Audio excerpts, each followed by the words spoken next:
Shalom, bonjour, bonsoir, peuple de Dieu, de partout où nous sommes, vous nous recevez en ces instants. Je suis heureux, joyeux de venir encore ce lundi nouveau pour nous présenter Oikodome, ces programmes que le ministère Yesuna nous offre chaque lundi à ces heures-ci pour nous permettre de comprendre une réalité ou quelque chose que Dieu veut nous transmettre. Je suis le frère Gloire Kianda, un des membres de ce ministère qui nous propose ces programmes. Nous allons prier l'Éternel. Seigneur, nous approchons ton trône avec assurance comme tu nous le demandes dans ta parole, car nous savons que des choses que nous ne connaissons pas, nous venons les apprendre dans ta présence. Des choses que nous n'avions pas, nous venons les avoir dans ta présence. Des choses que nous désirons avoir, nous venons déjà les acquérir dans ta présence. Et ce soir, je suis convaincu que tu vas parler à quelqu'un à cause d'une réalité que nous ignorions peut-être, mais que nous sommes censés connaître.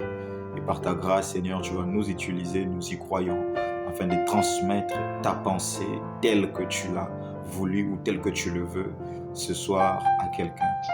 Permets que quelqu'un soit attentif, que tu réveilles son intelligence et qu'il comprenne ce que tu veux lui transmettre. Sers-toi de nous comme un simple instrument. Permets que nous aussi nous recevions quelque chose de ta part.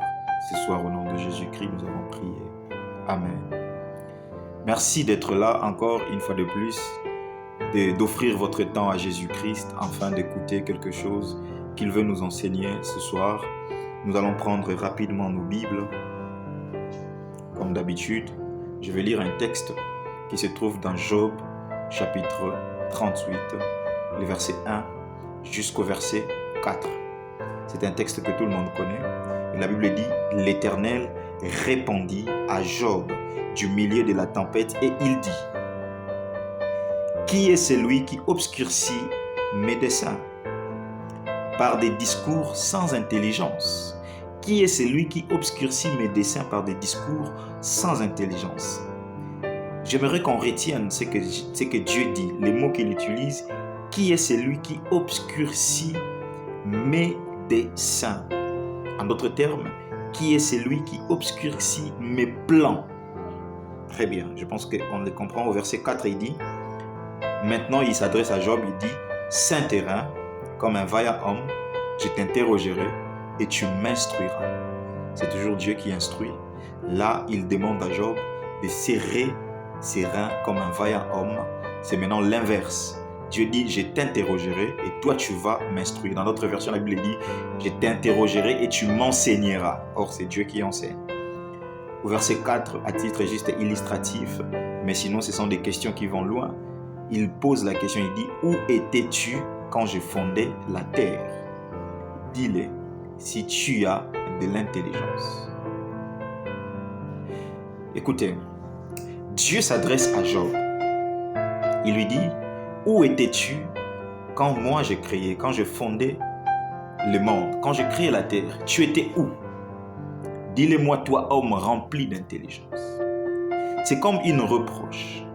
Si vous regardez ce chapitre 38, ces genres de questionnements sont partis jusqu'à la fin du chapitre 41. 38, 39, 40, 41. Dieu n'a pas cessé de questionner Job. Mais je nous pose une question. Il s'agit de la personne dont Dieu a témoigné pour lui devant le diable pour dire « As-tu vu mon serviteur Job? C'est l'homme le plus intègre sur la terre. » Mais pourquoi Dieu va prendre cette attitude-là pour questionner à Job jusqu'à ce qu'il lui pose la question « Où étais-tu quand moi j'étais en train de créer la terre? Dis-moi si tu es rempli d'intelligence. » En d'autres termes, il est en train de dire « Tu n'es réellement pas intelligent pour comprendre des choses jusqu'à aller réaliser que tu n'étais même pas là quand j'étais en train de créer le monde. » Ça veut dire, au début, il lui dit, qui est celui qui peut en fait, par rapport à mes plans, par rapport à mes desseins, les obscurcir. En quelque sorte, il est en train de dire qu'en réalité, mes plans, mes desseins sont impénétrables, impossible de les obscurcir. C'est ce qu'il disait à Job. Mais pourquoi Dieu pose cette question à Job? Si nous prenons le chapitre précédent, presque le début du livre de Job, jusqu'au chapitre 37, nous verrons que 3 amis de Job sont venus le voir En réalité, il fallait qu'ils viennent pour le consoler, mais ils se sont lancés dans des accusations qui n'étaient réellement pas vraies. Dieu les a réprimandés même par après. Et dans ces discussions entre ces trois amis et Job, Job s'était mis à poser des questions à Dieu à cause de sa souffrance. Job posait des questions rien que pour savoir pourquoi Dieu était-il en train de l'accabler parce qu'il ne reconnaissait pas d'avoir offensé Dieu. Sinon, pas de manière consciente qu'il reconnaisse qu'il avait offensé Dieu. Mais cette attitude a coûté à Job quelque chose. A coûté cela, Dieu l'a repris pour le poser de ces questions genre « Où étais-tu quand moi je créais le monde ?» En quelque sorte, pourquoi étais-tu en train de te poser des genres de questions? Pourquoi étais-tu presque en train de m'accabler, presque en train de vouloir me réprimander, presque en train de vouloir me ramasser pour vouloir à tout prix dire que je n'ai pas droit de faire abattre mon plan sur toi? Je parle beaucoup, ça fait 6 minutes. Je ne nous ai pas encore annoncé c'est pourquoi je vais nous parler. Eh bien, je l'annonce. Je vais nous parler des desseins de l'Éternel. En d'autres termes, je vais nous parler du plan de Dieu dans notre vie. Écoutez, dans cette liste de questions ou dans ces questionnements, Dieu envers Job, depuis chapitre 38 jusqu'au 41. J'aimerais tirer notre attention. Matthieu chapitre 6, le verset 27 nous dit: qui de vous par ses inquiétudes peut ajouter une coudée à la durée de sa vie? Qui de vous par ses inquiétudes est-il capable d'ajouter une coudée à la durée de sa vie? En d'autres termes, Job était en train de s'inquiéter et Jésus-Christ l'a repris. Dieu déjà a posé plusieurs questions à Job, c'est ce que nous venons de lire déjà. Mais Jésus l'a repris dans Matthieu 6, 27. Il dit: qui de vous par ses inquiétudes est capable d'ajouter une seule coudée à la durée de sa vie? Et Daniel chapitre 2, un verset que je lis très souvent dans ce programme. Daniel chapitre 2, le verset 21. Dans le livre de Daniel, la Bible est en train de dire que Dieu est celui qui change les temps et les circonstances. C'est lui qui renverse et c'est lui qui établit les rois. Ça veut dire en d'autres termes, c'est dans son job description, c'est dans ses attributions de changer les temps et les circonstances. Ça veut dire, même quand il n'est pas encore saison de sèche, c'est plutôt saison sèche, Dieu est capable de faire pleuvoir sur son peuple. Et on se pose des questions, mais qu'est-ce que je dis? Même quand on est en pleine saison sèche, Dieu est capable de faire tomber des pluies, d'arrêter même la saison sèche. Et on se pose des questions, mais on est en pleine saison sèche, pourquoi il pleut? Ça, c'est Dieu parce que c'est dans ses attributions de changer le temps et les circonstances. Et Osée chapitre 4, le verset 6, la Bible dit: mon peuple périt faute de connaissance.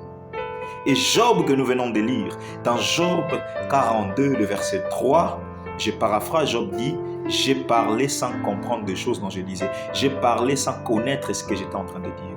Lorsque Dieu a réprimandé Job avec des questions, dans Job chapitre 43, le verset 42, le verset 3, Job dit: en réalité, j'étais en train de parler sans connaissance. Les plans de Dieu. C'est quoi les plans de Dieu?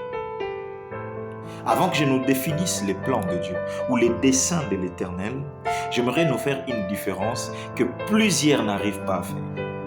J'ai toujours entendu ceci: ce que je suis en train de vivre, est-ce vraiment la volonté de Dieu pour moi? La souffrance, la vallée dans laquelle je me retrouve, est-ce réellement ce que Dieu veut pour moi? Je suis d'accord avec vous si vous conclusez, si vous arrivez à conclure que ce n'est pas la volonté de Dieu pour vous. Je suis d'accord. La volonté de Dieu n'a jamais été que quelqu'un soit dans la souffrance. Mais la volonté de Dieu est différente du plan de Dieu. Il y a une fatale différence, une énorme différence qui existe entre la volonté de Dieu et les plans de Dieu. Si vous posez la question de savoir si ce que vous êtes en train de vivre est réellement la volonté de Dieu, alors je peux répondre de la même manière avec vous que ce n'est pas la volonté de Dieu. Ça choque, mais c'est comme ça. Ce n'est pas la volonté de Dieu que vous viviez la souffrance. Mais si vous posez la question de savoir, est-ce que ce que vous êtes en train de vivre est réellement dans le plan de Dieu? Alors ça, je vous dis également, oui, c'est réellement dans le plan de Dieu. Parce qu'il y a une différence entre les plans de Dieu et la volonté de Dieu. Alors c'est quoi les plans de Dieu? C'est quoi la volonté de Dieu? Le livre des Osées que nous venons de lire, il dit, l'homme périt, mon peuple périt faute de connaissance. Ça veut dire, plusieurs d'entre nous faisons une confusion entre le plan de Dieu et la volonté de Dieu. Plusieurs pensons que c'est la même chose. Mais la définition va certainement vous permettre de comprendre ce que je vais vous dire par la suite. Le plan de Dieu, en d'autres termes, c'est les chemins qui nous amènent vers la volonté de Dieu. C'est le parcours que Dieu utilise pour atteindre sa volonté dans notre vie. La volonté de Dieu, c'est le but principal que Dieu s'est fixé dans notre vie. Ça, c'est la volonté de Dieu. Écoutez, la volonté de Dieu, la première, c'est que nous puissions avoir la vie éternelle. Mais le plan de Dieu, c'est que pour que nous ayons la vie, il faut que son Fils unique vienne mourir sur la croix. Voilà pourquoi Dieu va faire cette prière. Jésus-Christ va faire cette prière. S'il est possible que tu éloignes de moi cette coupe, mais non pas ce que je veux, mais ce que toi, tu veux. Il voulait dire en quelque sorte que ton plan, ce que tu avais établi d'avance, s'accomplisse. Que rien de ce que moi je veux vienne contrarier ton plan, ce que toi, tu avais déjà prévu. Mes frères, mes sœurs, Dieu a une volonté bonne pour nous. Il dit, je connais les projets que j'ai formés pour nous. Ces projets, il est de bonheur et non de malheur. Mais avant d'atteindre ces projets de bonheur, il y a un plan que Dieu investit dans notre vie. Il y a un plan que nous devons parcourir. Il y a un plan par lequel nous devons passer pour atteindre la volonté suprême de Dieu. Je disais, le plan de Dieu, c'est le chemin ou c'est le parcours que Dieu utilise pour atteindre son ultime volonté dans nos vies. Le problème, c'est que plusieurs avons du mal à accepter les plans de Dieu, comme Job. La volonté de Dieu, c'était de prouver au diable que malgré qu'il pouvait tout retirer à Job, Job était capable de garder son intégrité jusqu'au bout. Ça, c'était la volonté de Dieu. Et d'autres volonté de Dieu pour la vie de Job, c'était qu'il donne à Job le double de ce qu'il avait avant. Parce qu'à la fin, c'est ce qui va arriver. Et la Bible même dit quelque part à la fin qu'il n'y avait pas dans le pays les filles les plus jolies que les filles de Job. Ça, c'était la volonté de Dieu. Mais le plan de Dieu, il fallait que Job passe par tout ce dont il était victime. Mais lui, il s'est mis à s'inquiéter. Et Matthieu nous demande, qui par ses inquiétudes est capable d'ajouter une coudée à la durée de sa vie? Il y a deux choses qui font que les hommes s'inquiètent. Deux choses qui font que les hommes se lancent en spectacle pour peut-être se dire que Dieu m'a abandonné, Dieu n'est plus avec moi. Ces deux choses, c'est le temps et les circonstances. Je l'ai dit très souvent dans ce programme. Le temps nous pousse à dire, l'âge a avancé. Pourquoi je continue à souffrir? Le temps nous pousse à dire, ça fait 13 ans que je suis en prison. Quand est-ce que les rêves que j'ai faits vont s'accomplir? Mais la volonté de Dieu, ce n'était pas que Joseph périsse en prison. Il fallait que Joseph finisse comme il avait rêvé. Mais les plans de Dieu devaient faire passer Joseph en prison. Mais le temps nous fait poser de questions. Ça fait 13 ans. J'avais 17 ans et j'ai 30 ans aujourd'hui. Jusqu'à quand vivrai-je ce que l'Éternel m'avait montré en rêve, en vision, en songe? Mais il y a aussi les circonstances. Les réalités autour de nous poussent parfois à nous dire, Dieu m'avait dit que la journée ne va pas s'achever sans que je ne voie son miracle. Mais il est 22 heures, presque 23 heures. Pourquoi je ne vis pas toujours les miracles de la journée? Ce n'est pas parce qu'il fait noir que le miracle ne peut pas arriver. Ce n'est pas parce que bientôt la journée va prendre fin que Dieu n'est pas capable de rendre disponibles ces miracles avant que la journée ne prenne fin. Que les circonstances autour de nous nous poussent à croire que Dieu nous a laissés, Dieu nous a abandonnés. C'est là que Daniel nous enseigne quelque chose de merveilleux, qu'en réalité, c'est lui qui est capable de gérer ou de changer les temps et les circonstances. C'est lui qui renverse et qui établit le roi. Si Josué était capable d'arrêter les temps, Dieu est capable de plus que cela. Parce qu'il veut que sa volonté s'accomplisse sur nos vies. Les temps et les circonstances ne doivent pas pousser les enfants de Dieu que nous sommes à croire que l'Éternel n'est plus avec nous. Car c'est lui-là qui gère, c'est lui-là qui change les temps et les circonstances. Maintenant, j'aimerais m'adresser à certaines personnes. Écoutez-moi très bien. La volonté de Dieu, c'est le but que Dieu veut atteindre dans votre vie. Le but que Dieu veut atteindre dans votre vie, c'est le projet que l'Éternel a déjà conçu pour vous. Et il dit que ce projet est un projet de bonheur. Ce n'est pas un projet de bonheur. Alors arrêtons de nous inquiéter. Qui, par ses inquiétudes, est capable d'ajouter une coudée dans la durée de sa vie? Le bonheur et la grâce, David a dit, cela nous accompagnera. Mais cela ne peut nous accompagner que lorsque nous nous retrouvons dans le plan de l'Éternel, dans les desseins de Dieu pour nous. Écoutez, ce que nous sommes en train de vivre en ce moment, c'est juste le plan, les chemins que Dieu a empruntés pour atteindre sa suprême volonté dans notre vie. Ce n'est pas ça la finalité. J'aimerais te dire, la finalité, c'est ça la volonté de Dieu. Aussi longtemps que tu n'as pas encore vécu la volonté de Dieu, ne te résigne pas. Job a dit à la fin, mon oreille t'avait entendu, maintenant mon œil t'a vu. Tu n'es pas seulement là pour entendre, il faut que ton œil voie. David a dit, je ne mourrai pas, je vivrai jusqu'à ce que je rencontrerai les œuvres de l'Éternel. En d'autres termes, jusqu'à ce que je verrai ce que l'Éternel a promis. Si Joseph a vu, toi aussi tu vivras. Si nous lisons les psaumes aujourd'hui, les chants que plusieurs ont composés, mais à la majorité David, et il rencontre les œuvres de l'Éternel dans le psaume, ça veut dire ce qu'il avait dit s'était accompli. Il n'était pas mort jusqu'à ce qu'il a vécu cela. S'il a vécu cela, toi aussi tu vivras cela. Arrête de croire que ce que tu es en train de vivre n'est pas les plans de Dieu.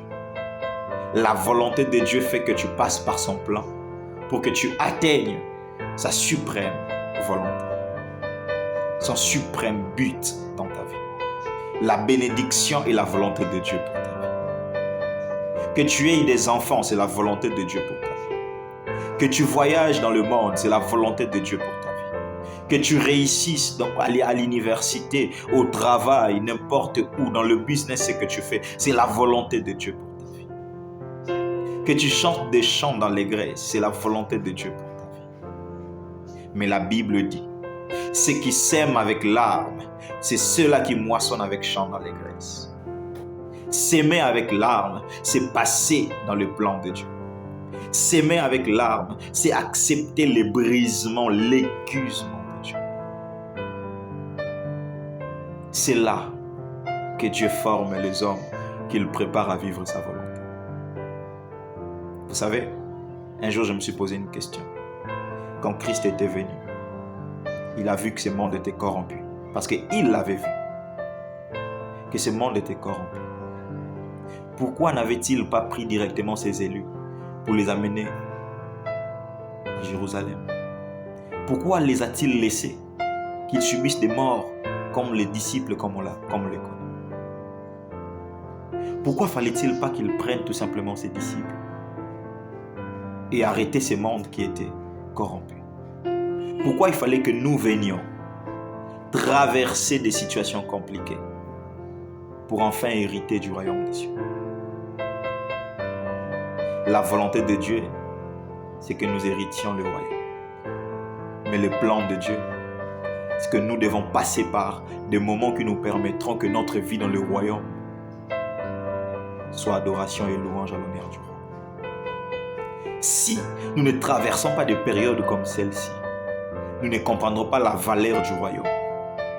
Si tu ne traverses pas le plan de Dieu, ça sera difficile pour que tu apprécies la volonté de Dieu dans ta vie. Pour que tu comprennes la valeur de ce que Dieu te donne dans sa volonté, il faut que tu traverses le moment qu'il te donne dans son plan, afin de réaliser que ces plans m'ont forgé, afin de vivre sa volonté. Le plan de Dieu, c'est le parcours que Dieu utilise pour atteindre sa pleine volonté dans la vie des hommes. Et sa volonté, c'est que nous puissions réussir. Mais pour que nous puissions réussir, nous devons nous confronter à des réalités de ce monde. Mais il nous recommande une chose, que ces livres de la loi ne s'éloignent point de votre bouche. C'est là qu'est cachée la réussite.